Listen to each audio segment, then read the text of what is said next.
The night was white, not because of moonlight, but because the snow never stopped falling. The wind howled like a pack of starving beasts, biting into skin and freezing every breath before it could escape in the middle of that endless storm. A lone alien woman stumbled forward, her feet bare, her thin robe fluttering in the icy wind. Her name was Rhea, and on her back she carried a small child wrapped in a cloth that was already stiff with frost. Every step felt like walking into death. She had been walking for hours, knocking on doors, begging for shelter. But every door she had knocked on slammed in her face. The aliens in this settlement had made it clear she was cursed. Unwanted, a widow marked by bad luck, her husband had died under suspicious circumstances. And in their culture, that made her unclean. It did not matter that she had a child. It did not matter that she was freezing. No home wanted her. The little boy on her back whimpered weakly. His tiny hands were cold, his lips turning blue. Rhea stopped for a moment, holding him close, but the wind cut into her like knives. She could feel her strength fading, her body screaming to just lie down and let the cold take her. But she couldn't, not while her son still breathed. She saw a faint light ahead through the snow. It was strange, not the warm golden glow of alien homes, but a sharper, steadier light. She knew what it was, a human outpost. Her people often spoke about the humans, dangerous, unpredictable, and not to be trusted, but Rhea was beyond caring. If there was even a chance, they would let her and her child inside. She would take it. She pushed forward, snow crunching under her frozen feet, her vision blurred. And once she almost fell face first into the snow, finally she reached the door. Metal, cold and solid, she banged on it with what little strength she had left. For a moment, there was only the sound of the wind.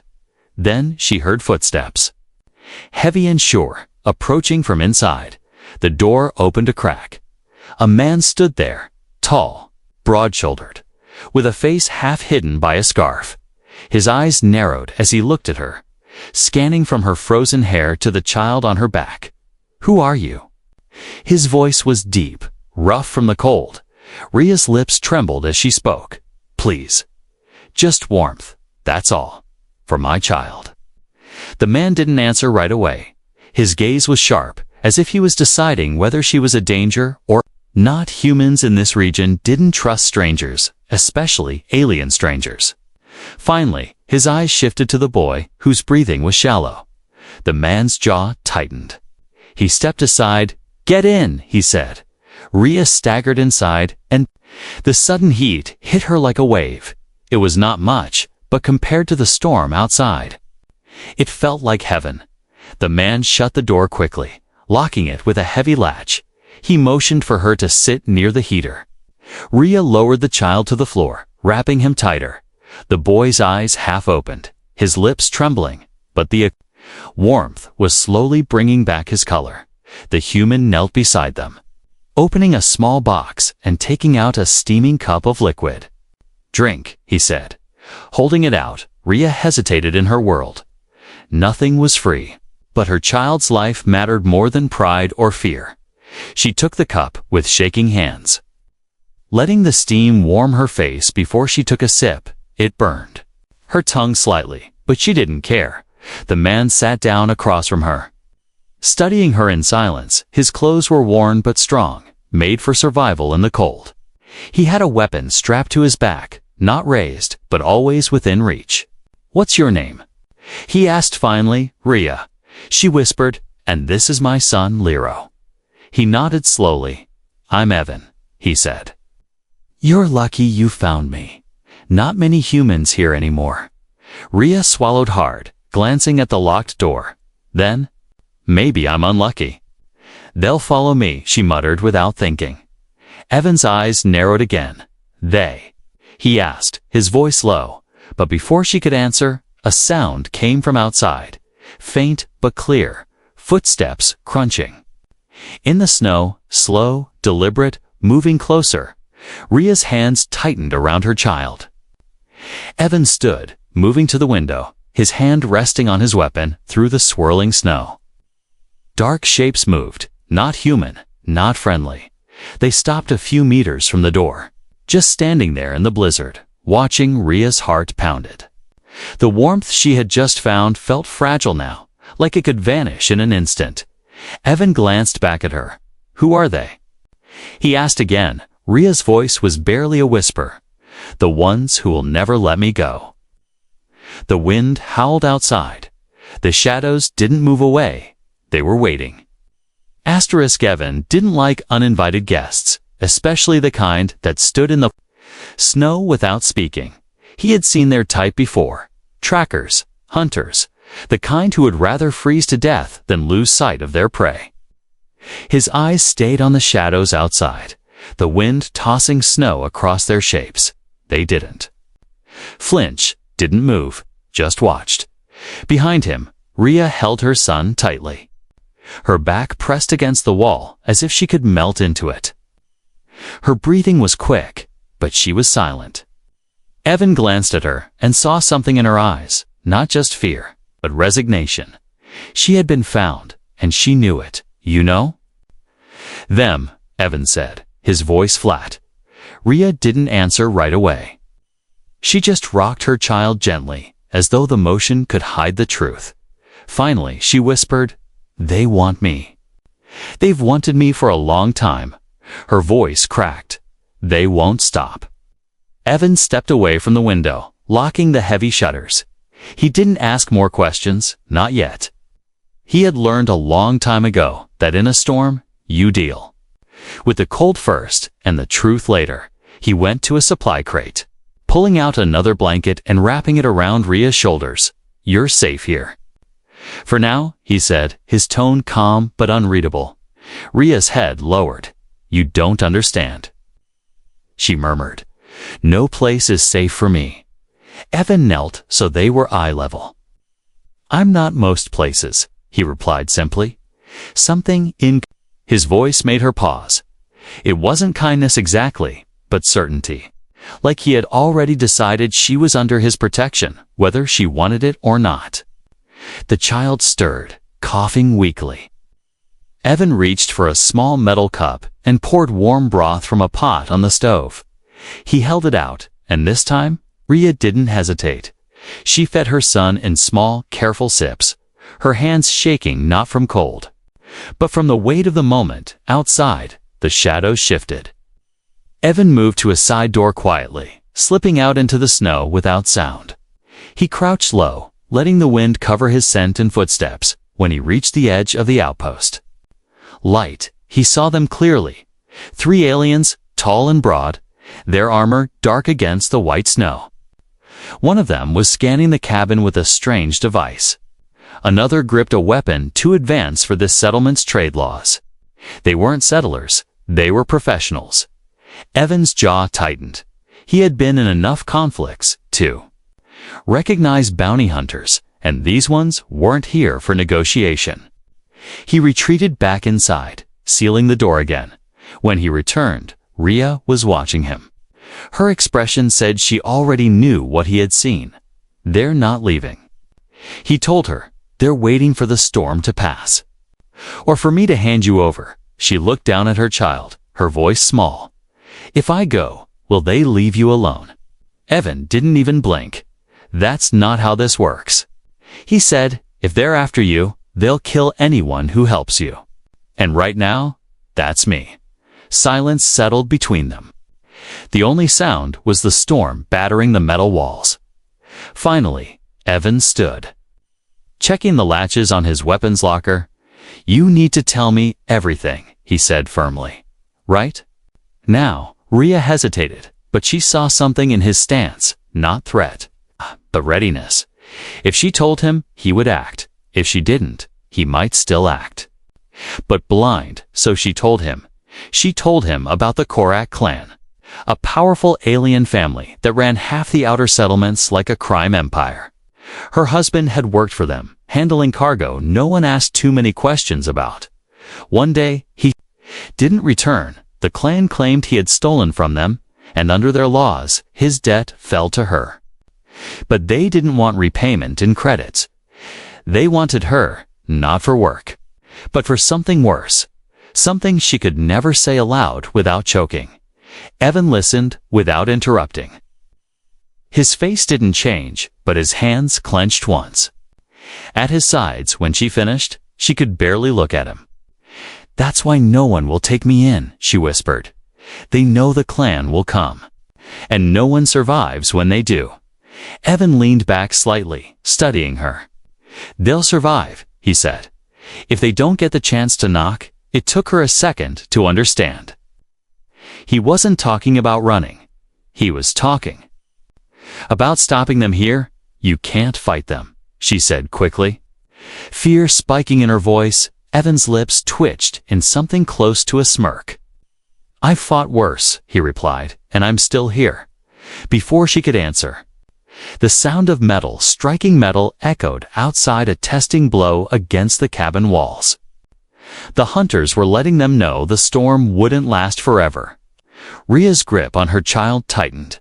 Evan moved to the heater, tossing more fuel inside, the orange glow spilling across the room. The warmth felt heavier now, not just heat, but defiance. "Get some rest," he said. "Tomorrow, and we decide how to make sure they never come back." She stared at him, torn between disbelief and something she hadn't felt in years. Hope. The snow kept falling, but inside, for the first time in a long time, Rhea didn't feel entirely alone. The storm outside had not weakened. The wind slammed against the metal walls of the cabin like an angry beast trying to break in. Snow hissed through the cracks in the shutters, dusting the floor with icy powder. Evan moved quietly, checking each latch and seal, his eyes sharp. Rhea sat near the heater. Her son curled in her lap, his breathing steadier now. The warmth should have been comforting, but the silence between them was heavy. Evan was a man who didn't talk unless he had to, and Rhea was a woman who had learned that words could be dangerous. Still, the longer they stayed in this small space, the more the questions pressed in on him. He poured water into a kettle and set it on the stove. "Your boy," he said finally. "How old is he?" Rhea looked down at Lero, brushing a strand of hair from his forehead. 5. "Almost 6, she said softly. "Does he know?" Evan asked. Her eyes flickered to him. "No, what?" "That people are hunting you." She hesitated. "No," she whispered. "I told him we were visiting. That the snow delayed us." Her voice cracked a little. "He doesn't need to carry my fears." Evan studied her for a moment, then leaned back in his chair. "You've been running for a while," he said, more as a statement than a question. Rhea's lips pressed together. "Yes," she admitted. 3 winters, now." He didn't ask how she had survived that long. The answer was written in her thin frame. Her tired eyes and the way she always looked at the door like it might burst open. The kettle whistled softly. Evan poured 2 cups. Sliding one toward her, she held it in both hands, letting the heat seep into her fingers for a few minutes. The only sound was the wind outside and the faint hum of the heater. But then Evan's gaze sharpened. He had noticed something. Faint marks on her wrists, thin and dark, like scars. From old restraints, he nodded toward them. "Those from the Korak clan?" he asked. Her breath caught. "Yes," she said after a pause. "They keep their property marked." She almost choked on the word property, as if saying it out loud made it too real. Evan didn't speak for a moment. His face didn't show pity. Rhea realized that was a good thing. Pity was useless out here. Instead, his tone was steady. "You're not their property anymore," he said. Her lips trembled. "They don't see it that way." She shifted slightly, pulling the blanket tighter around herself. For a second, her eyes softened, like she might ask him something. "Instead," she said, "why did you open the door? You don't know me. You risked your life for nothing." Evan's eyes met hers, steady as stone. Because no one else did, he said simply. It was the kind of answer that didn't invite more questions, but somehow it said more than a long speech could. Lero stirred, mumbling in his sleep. Rhea smoothed his hair, her expression softening. For a moment, she let herself imagine this cabin as a safe place. The thought shattered when a dull sound came from outside, not loud enough to be an attack, but close enough to be deliberate. Evan's head turned immediately. He moved to the shutter, opening it just enough to see. Nothing but snow and darkness. Still, his hand stayed close to his weapon. "They're testing us," he muttered. Rhea's stomach tightened. "Testing. Seeing if we're awake, if we're nervous," he explained. "They'll wait for the storm to break. Then they'll come." She swallowed hard. "Can't we leave before then?" she asked. Evan shook his head. "Not tonight. Storm's too strong. You wouldn't make it a mile carrying the boy." Silence returned, heavier than before. Rhea leaned back against the wall, her eyes closing for just a moment. But her mind wouldn't rest. She kept thinking about the hunters outside, about the clan, about how no matter where she went, the cold seemed to follow her. Evan, meanwhile, sat at the table, taking apart and cleaning his rifle with slow precision. Every movement was deliberate, almost calm. It was the calm of someone who had been through worse nights than this. When she opened her eyes again, she found him watching her. "What?" she asked quietly. "Nothing," he said. "Just wondering how far you'd go to keep the boy safe." Her answer was immediate. "As far as I have to," she said, her voice fierce, despite her exhaustion. Evan nodded, as if that was the only answer he would have accepted. The hours dragged on, outside. The wind began to shift, a sign that the storm might be breaking. Evan noticed it first. "They'll move soon," he said. "When the wind dies, sound carries. We'll hear them." Before they get close, Rhea's chest tightened. "What will you do?" she asked. He looked at her, his expression unreadable. "Depends on how stupid they are," he said, loading the last magazine into his rifle. The child shifted again, half waking this time. "Is it morning?" Lero mumbled. "Not yet," Rhea said softly, kissing his forehead. Her voice stayed calm for his sake. But her hands were trembling again. Evan stood, moving to the door. "I'll take first watch," he said. "You rest while you can. You'll need your strength." She didn't argue. But as she lay down with her son beside her, her eyes stayed open. She listened to the wind, the faint creak of the cabin, and the quiet, steady steps of the human who had taken them in, somehow. Knowing he was there made the cold feel a little less deadly. But outside, beyond the snow, the hunters were waiting. And when the storm cleared, there would be no hiding. The wind had grown quieter. It wasn't gone, but the screaming roar of the storm was fading into a softer, deadlier hush. Inside the cabin, Evan stood by the shutter, his rifle slung and ready. Rhea sat by the heater, with Lero still sleeping against her, but her eyes were fixed on him. She could feel the change in the air. The storm was no longer their shield. It was time. Evan glanced at her. "They'll come now," he said, his voice low but certain. Rhea's heart squeezed painfully. She had heard those words before from her husband, just before the clan took him. This time, Sue was determined not to lose anyone. Evan moved quietly, dimming the heater's light until only a faint orange glow remained. Darkness filled the cabin, broken only by the snow's pale reflection through the shutters. He walked to the back door and checked the lock, then to the front, securing every bolt. "They'll try the quiet way first," he murmured, slipping in, testing for weak spots. "If that doesn't work, they'll get loud." Outside, shapes moved, 3, maybe 4. Evan caught them between gusts of snow, shadows sliding from tree to tree. The hunters were careful, using the snow for cover, but they couldn't hide. From someone trained to watch for movement, Rhea felt her pulse in her throat. "Can't we run now?" she whispered. Evan shook his head. "They'd catch us before we got 50 steps. Better to let them come here, where I control the ground." Lero stirred, opening his eyes halfway. "Mama?" he murmured. Rhea kissed his forehead, whispering that everything was fine, though her voice shook. Evan knelt beside them for a moment, looking the boy in the eye. "Stay with your mother, no matter what happens.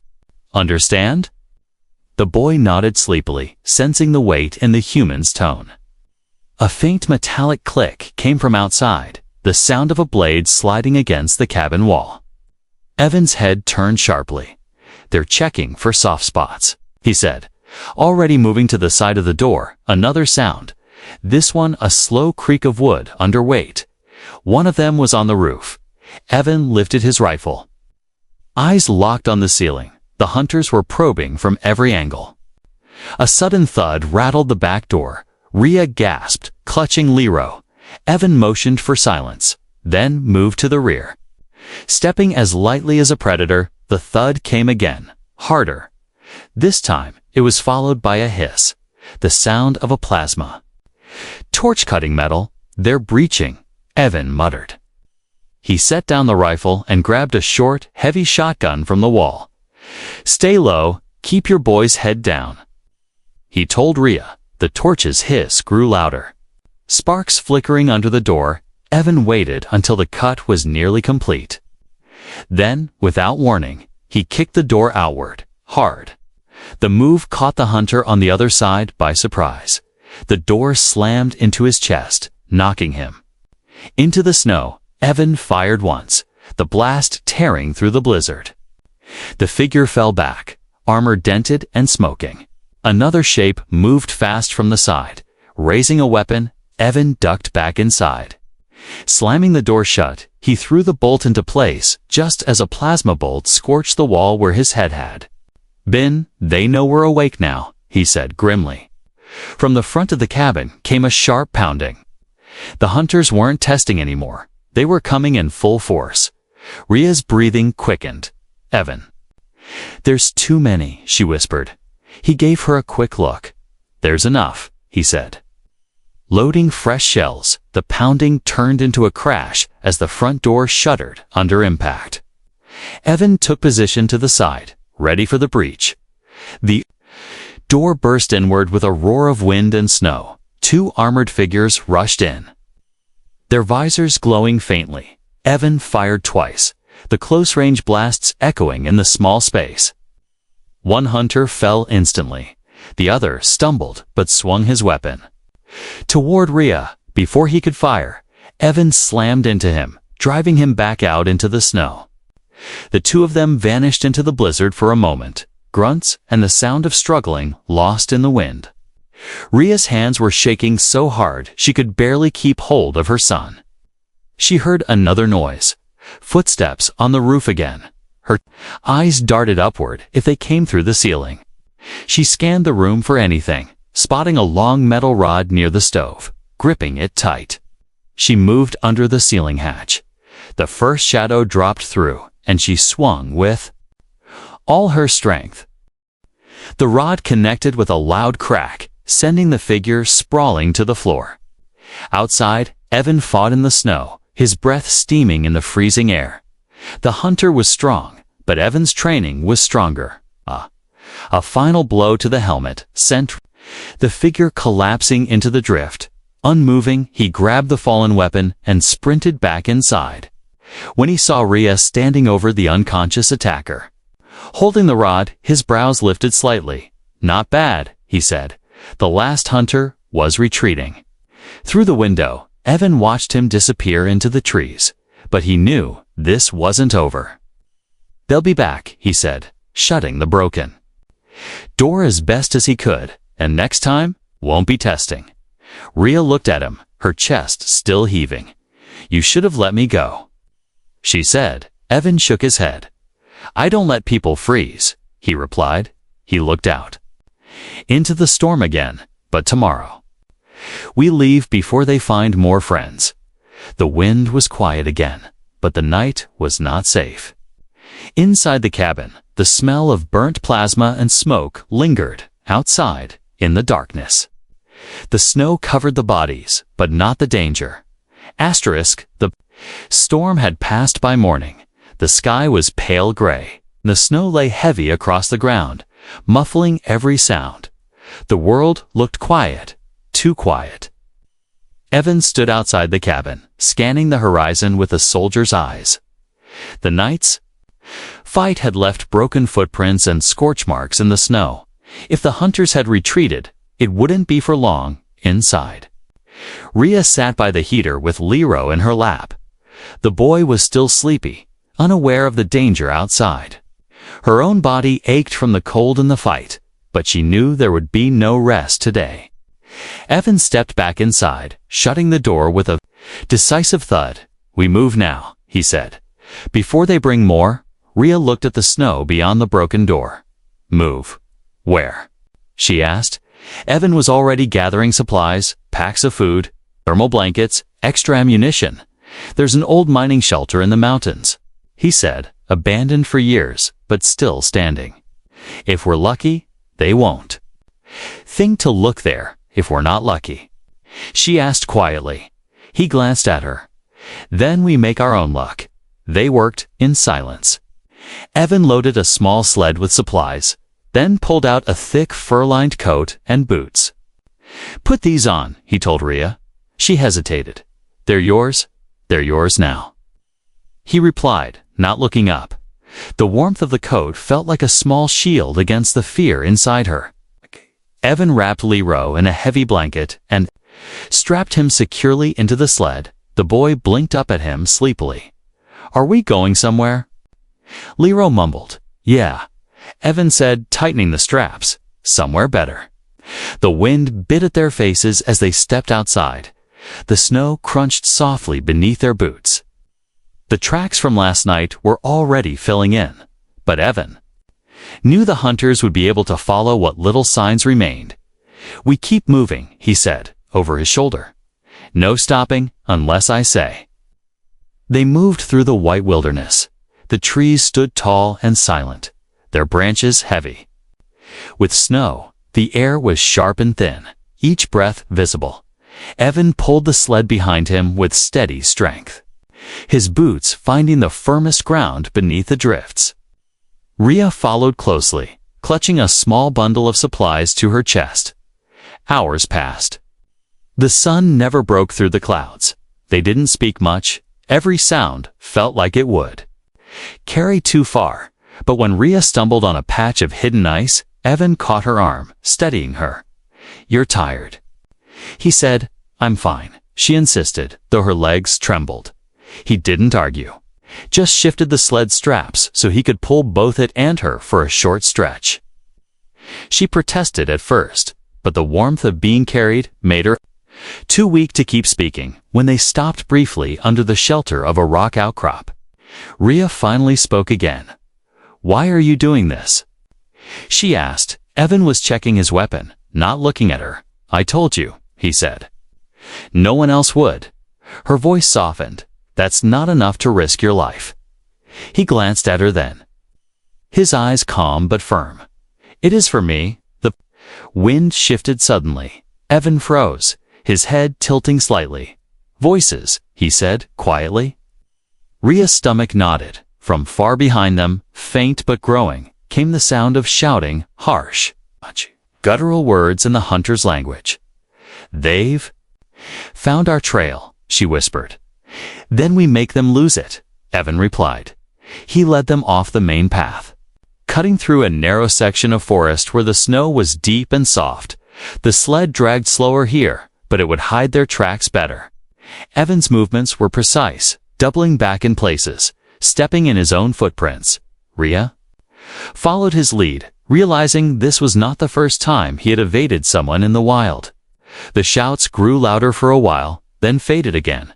Evan didn't relax. "They're not giving up." "They'll circle around," he said. "How do you know?" she asked. He gave a short, humorless smile. "Because it's what I'd do." By the time the mountains rose before them, Rhea's legs burned from the effort.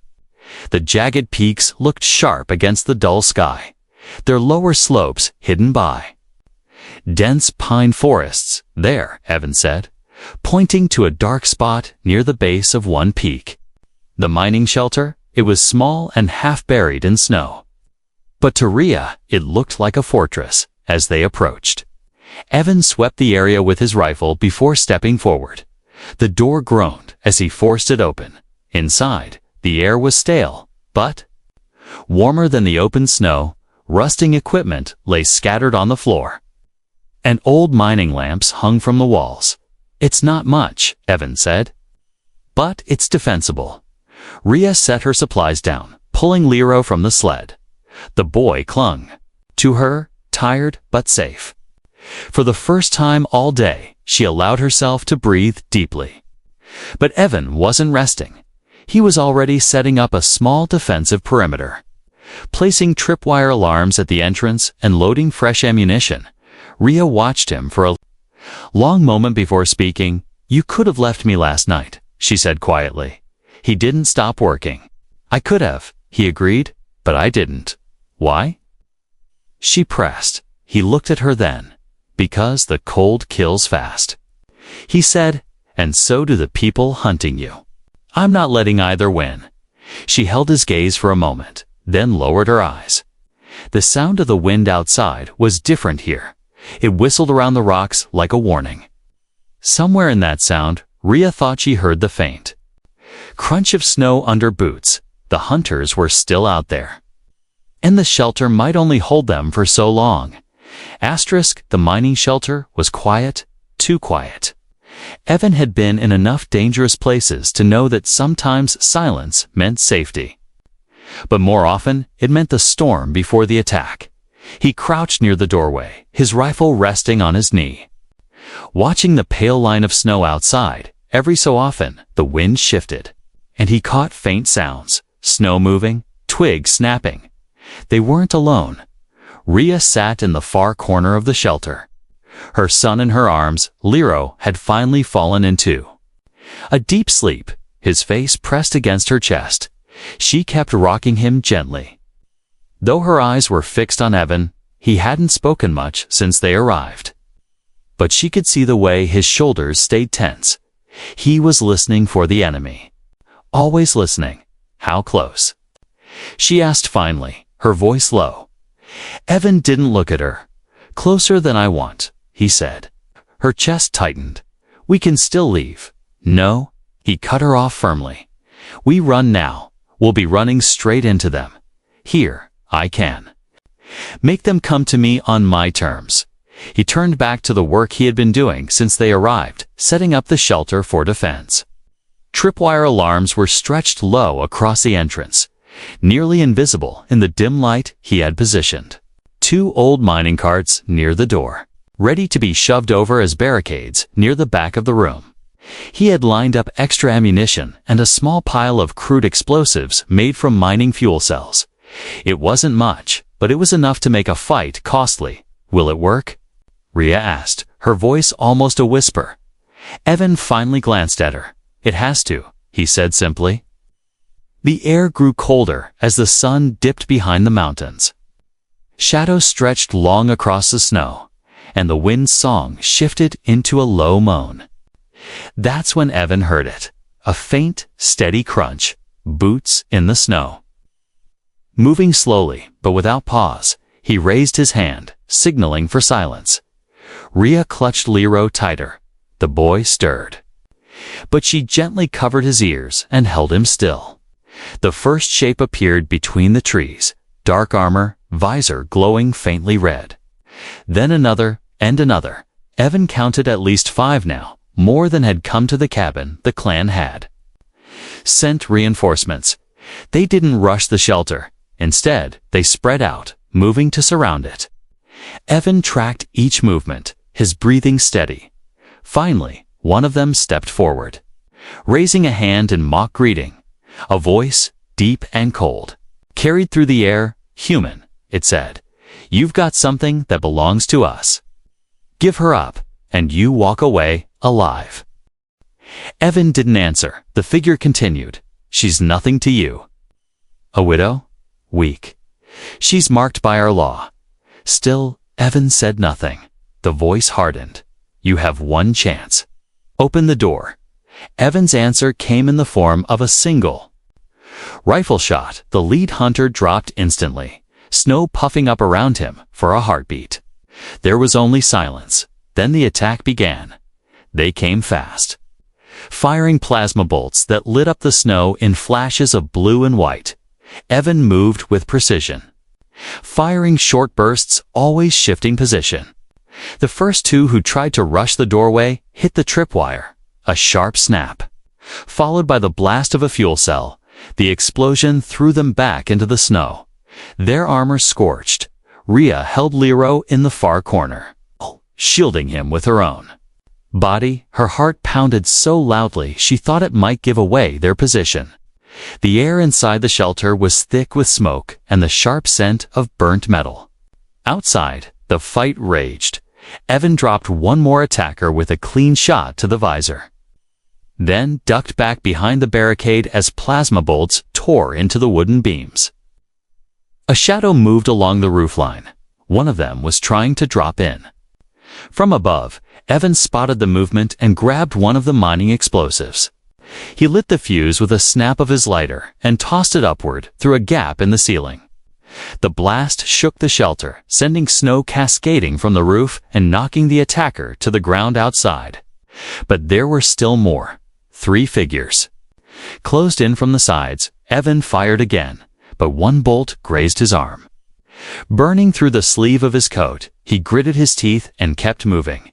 He knew if he stopped, they'd break through. Rhea could see the strain in his movements without thinking. She grabbed the metal rod she had used back at the cabin. When one of the hunters burst halfway through the doorway, she swung hard, slamming the rod into his weapon hand. Evan finished the job with a close-range shot. He gave her a quick nod. No time for more, and turned back to the fight. The snow outside was littered with dark shapes now. The remaining hunters hesitated. They had expected an easy capture, not a siege. One of them barked something in their language, and the group began to retreat into the trees. Evan didn't follow. He knew better than to chase a wounded enemy into unknown terrain. Slowly, the silence returned, broken only by the wind. Evan lowered his rifle but didn't relax. They'll be back, he said, breathing hard. Rhea looked at him, her chest still tight from fear. Then what do we do? She asked.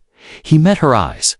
We leave before sunrise, he said, and this time, we don't stop until we're somewhere they'll never think to look. She glanced down at Lero. Still sleeping in her arms, her voice was quiet. But steady now. I'll follow you, she said, wherever you go. Evan gave one last look at the snow-stained ground outside. The fight was over for now, but in the cold wilderness, safety was always temporary. The sky was still black. When Evan began packing, every sound seemed louder in the cold silence. The wind had died down completely, which meant every footstep, every clink of metal could carry far. Rhea sat with Lero, wrapped tightly in her arms, watching as the human moved through the shelter with quick, practiced motions. He was making sure nothing useful was left behind. If the hunters came back, they would find only an empty shell. Time to move, he said finally. Rhea tightened the blanket around her son and stood. The fight last night still echoed in her bones. But she didn't ask where they were going. She had already decided she would follow. They stepped out into the snow. It was deep and untouched since the battle. The bodies from the night before were gone. The hunters had taken their dead and wounded with them. Evan didn't comment. But Rhea knew what it meant. The clan wasn't done. They would regroup. The morning light crept slowly across the mountains. They moved in silence, the sled gliding behind Evan with Lero bundled safely. Inside, Rhea walked close, her breath forming clouds in the air. The cold bit at her face. But she didn't complain. Every step away from the shelter felt like a step toward something she had stopped believing in safety. Hours passed, the mountains gave way to long stretches of frozen valley. Here, the snow was smoother, and the air felt different. Lighter somehow. Evan kept glancing over his shoulder. Scanning the ridgelines for movement, they saw no one. But he didn't slow his pace around midday. They reached a narrow pass between two cliffs. A small stream of water, unfrozen despite the cold, wound its way between the rocks. Evan stopped, studying the ground. "From here, we go off-trail," he said. Rhea frowned. "Off-trail? To where?" He didn't answer right away, just adjusted the sled and began pulling it toward the rocks. "Somewhere they won't follow," he said finally. The path wound upward, hidden from the open valley.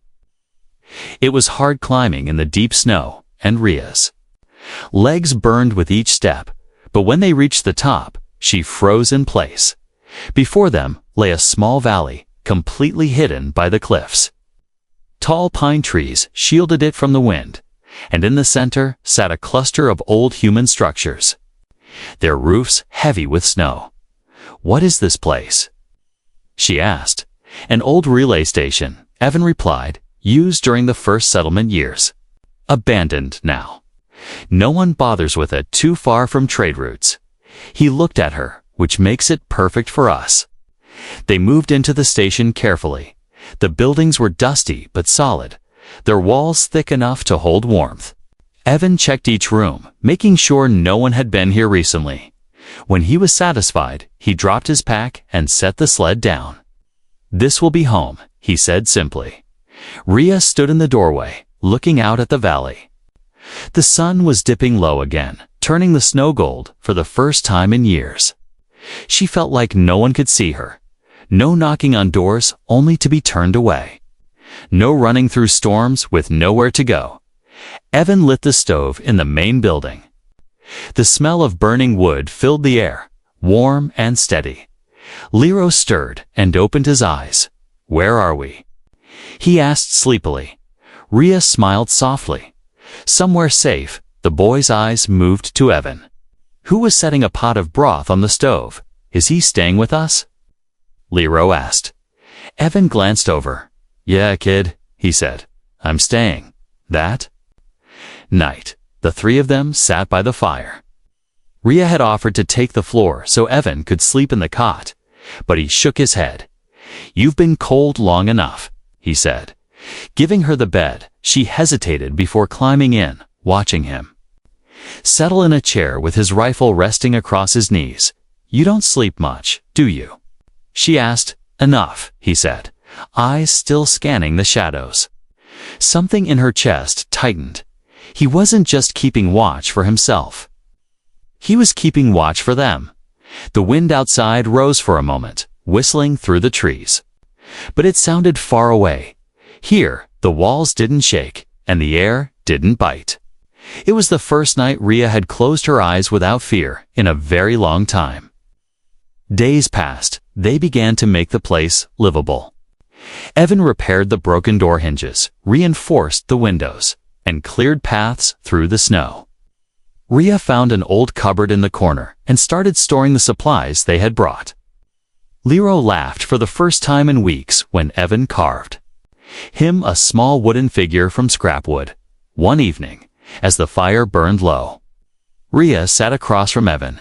"You've done more for us than anyone ever has," she said. He didn't look up from the knife he was sharpening. "You just needed someone to open the door," he said simply. Her eyes softened. "No. You gave me more than that," she said. "You gave me a home." Evan looked at her then. His expression was calm, but there was a flicker of something in his eyes. Maybe understanding. Maybe something more. He nodded once. "Then we keep it," he said. Outside, the snow kept falling, but for the first time, Rhea didn't think of it as the cold that could kill. Here, in this hidden valley, the snow was quiet, peaceful, and in the warmth of the fire, with the human who had refused to abandon her, she knew they had found their place.